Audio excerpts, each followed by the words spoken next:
اعوذ باللہ من الشیطان الرجیم بسم اللہ الرحمن الرحیم السلام علیکم ورحمۃ اللہ وبرکاتہ۔ ناظرین، ہم امید کرتے ہیں کہ آپ لوگ خیر و عافیت سے ہوں گے۔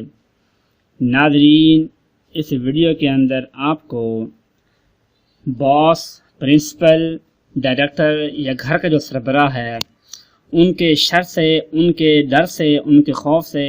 یا ان کے ظلم سے بچنے کا آپ کو ایک عمل بتایا جا رہا ہے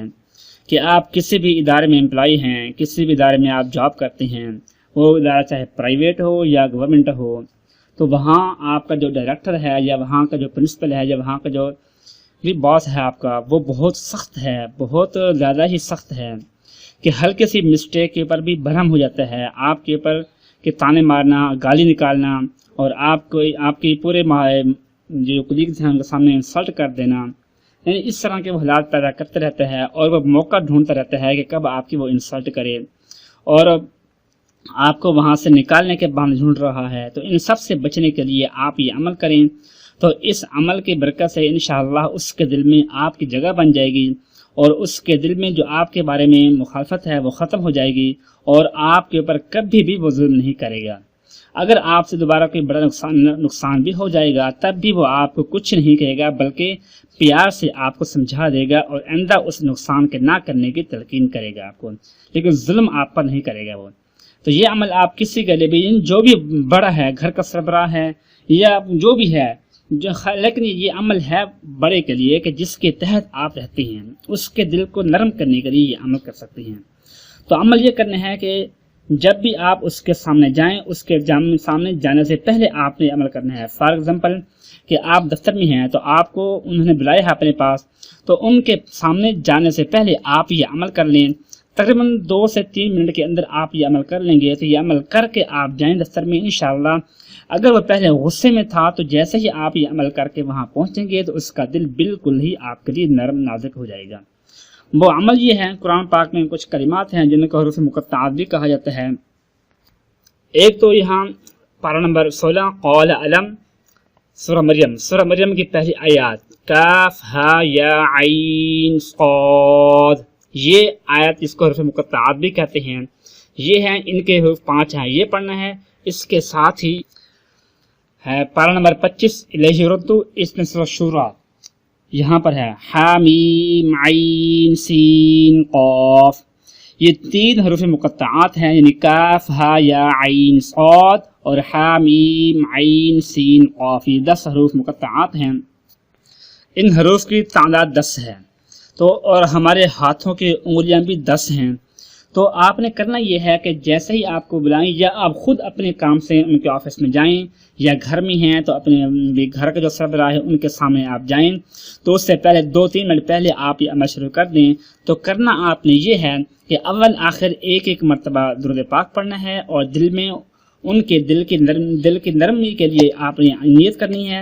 اور اپنے دونوں ہاتھوں کی مٹھی بند کر دینی ہے، ایسے مٹھی بند کرنی ہے۔ تو پڑھنا ہے اس کے بعد کہ کاف ہا یا عین صاد، یہ ایک ہاتھ، دوسرا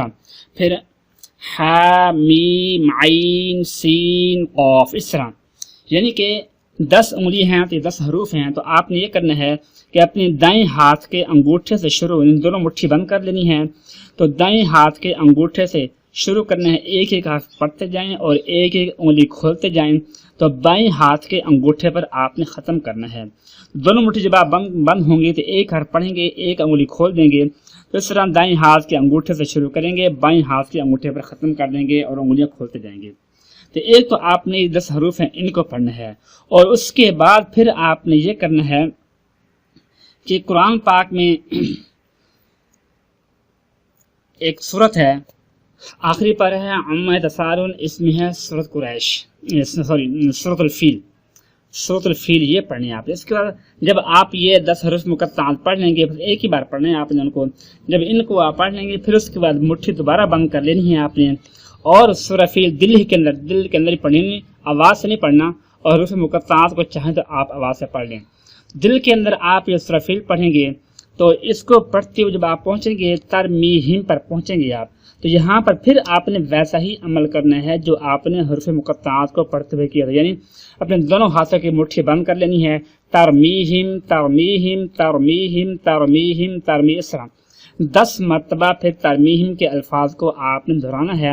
اور دائیں ہاتھ کے انگوٹھے سے شروع کرنا ہے اور مٹھی کو کھولتے جانا ہے، اور بائیں ہاتھ بھی مٹھی کو کھولتے ہوئے بائیں ہاتھ کے انگوٹھے پر ختم کرنا ہے۔ تو 10 مرتبہ اس کلمے کو پڑھ کر، پوری صورت پڑھ کر، اپنے اوپر پھونک مار کر، آخر میں ایک بار پھر درود پاک پڑھ کر وہاں ان کے سامنے آپ چلے جائیں تو انشاءاللہ ان کا دل آپ کے لیے بالکل نرم ہو جائے گا۔ توجہ طلب یہ عمل ہے لیکن بہت ہی آسان ہے کہ 10 حروف مقطعات ان کو پڑھنا ہے مٹھی بند کر کے، اور سورہ فیل پڑھنی ہے، اور اس میں وہ ایک الفاظ آتے ہیں ترمیہم، اس کو پھر 10 بار پڑھنا ہے۔ تو یہ اب آپ کا عمل ہے، صرف 2 منٹ آپ کے لگیں گے، 2 سے 3 منٹ لگیں گے، اس سے زیادہ آپ کا ٹائم درکار نہیں ہوگا، لیکن یہ ایک مرتبہ آپ کا عمل کرنا زندگی بھر کے لیے آپ کے باس کے دل کو آپ کے لیے بالکل نرم کر دے گا انشاءاللہ۔ کبھی بھی وہ آپ پر ظلم نہیں کرے گا، کبھی بھی وہ آپ پر زیادتی نہیں کرے گا۔ تو اس طرح یہ چونکہ دنیا داری ہے اور دنیا ایک دارالامتحان ہوتا ہے،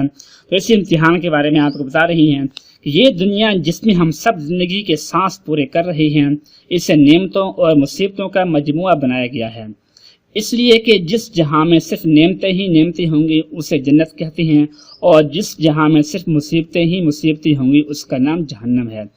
اس دنیا میں نعمتیں بھی ہیں اور مصیبتیں بھی ہیں، اگر اس دنیا کا مزید گہرائی سے مطالعہ کیا جائے تو اس دنیا میں نعمتیں کم ہیں۔ بعض کام انسان کی طبعیت اور مزاج کے مطابق بھی ہو جاتے ہیں، لہٰذا ان کا تعلق نعمتوں کی طرف منسوب ہے، لیکن ہر کام انسان کے مزاج کے مطابق نہیں ہوتا، لہٰذا بآسانی یہ بات کہی جا سکتی ہے کہ مصیبتوں کا تناسب نعمتوں کے مقابلے میں بڑا ہوا ہے۔ اللہ تعالیٰ نے انسان کے اندر بہت ساری مثبت اور منفی صلاحیتیں رکھی ہیں، ان نعمتوں اور مصیبتوں کے حوالے سے انسان کی چھپی ہوئی صلاحیتیں ظاہر ہوتی ہیں۔ بعض اوقات کسی انسان پر نعمتوں کا حال آتا ہے تو وہ یہ سمجھ بیٹھتا ہے کہ یہ میرا حق تھا، اور غفلت کا شکار ہو جاتا ہے، اور اسی شخص پر اگر مصیبتوں کا حال بھیج دیا جائے تو بے صبری کا مظاہرہ کر کے ہائے واویلا کرنا شروع کر دیتا ہے۔ بعض انسان اس دنیا میں ایسے بھی ہیں کہ وہ نعمتوں کے حال میں شکر کرتے ہیں اور مصیبتوں کے حال میں صبر کرتے ہیں، اور دونوں احوال کو آزمائش سمجھتے ہیں اور اس آزمائش پر پورا اترتے ہیں۔ اس کا لازمی نتیجہ ان کے حق میں یہ نکلتا ہے کہ شکر کے بدلے میں نعمتوں میں اضافہ ہوتا ہے۔ اللہ رب العزت کی معیت صبر کے بدلے میں حاصل ہوتی ہے۔ ایسا شخص بظاہر پریشان حال نظر آتا ہے، اس کے چہرے کی بشاشت، اس کے دل کا حال سکون، اس کے دل کا سکون، اس کی روح کی فرحت، اس کے لبوں کی مسکراہٹ، اس کی آنکھوں کا نور، اس کے ذہن کا سرور یہ بتلاتا ہے کہ وہ اپنے اس حال سے از خود نکلنا نہیں چاہتا۔ ایسے لوگ مادی نعمتوں کے اعتبار سے اپنی ذات کے لیے قناعت کو اختیار کرتے ہیں اور دوسروں کے لیے سخاوت کو اصول بنا لیتے ہیں، لہذا حالات کے اثرات سے محفوظ ہو جاتے ہیں۔ کہیں سے کچھ آ جائے تو اسے اللہ تعالیٰ کی عنایت سمجھتے ہیں اور قبول کر لیتے ہیں، پھر اسے اللہ تعالیٰ کے بندوں تک پہنچانا اللہ تعالیٰ کی خلافت اور رسول اللہ صلی اللہ علیہ وسلم کی نیابت کا منصب قرار دیتے ہیں۔ اللہ تعالیٰ کو دینے والا سمجھتے ہیں اور اپنے آپ کو تقسیم کرنے والا قرار دیتے ہیں۔ ان کا ایک ہاتھ لینے کے لیے اللہ تعالیٰ کے خزانوں میں ہوتا ہے اور دوسرا ہاتھ دینے کے لیے اللہ کے بندوں کی جھولیوں میں ہوتا ہے۔ اس دارالامتحان میں امتیازی نمبروں سے اعلیٰ پوزیشنوں پر کامیاب ہونے والے یہی لوگ ہوتے ہیں۔ تو مطلب کیا ہے کہ یہ دنیا دارالامتحان ہے، تو اگر آپ جہاں جاب کرتے ہیں وہاں پر اگر آپ پر کوئی مصیبت یا کوئی مسئلہ آپ کے اوپر آتا بھی ہے تو پریشان نہ ہوں، کیونکہ یہ دارالامتحان ہے، یہاں آپ کا امتحان ہو رہا ہے۔ مشکلات تو آپ پر آئیں گی، مصیبتیں آئیں گی، تو اس مصیبت کے اوپر صبر کرنا، پھر اس کا پھل دیکھیں کہ اللہ پاک آپ کو کس طرح اجر آپ کو دیتا ہے۔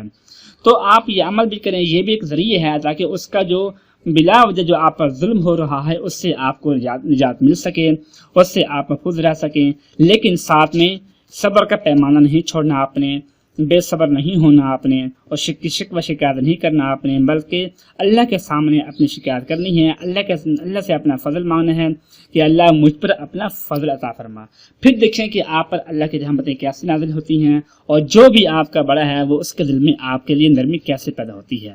اللہ پاک ہم سب کو اپنی عافیت میں رکھے، اور جہاں جہاں بھی جو لوگ جاب کرتے ہیں اللہ پاک ان سب کو وہاں پر ایمانداری کے ساتھ جاب کرنے کی توفیق عطا فرمائے۔ اپنا خیال رکھیے گا۔ اللہ حافظ۔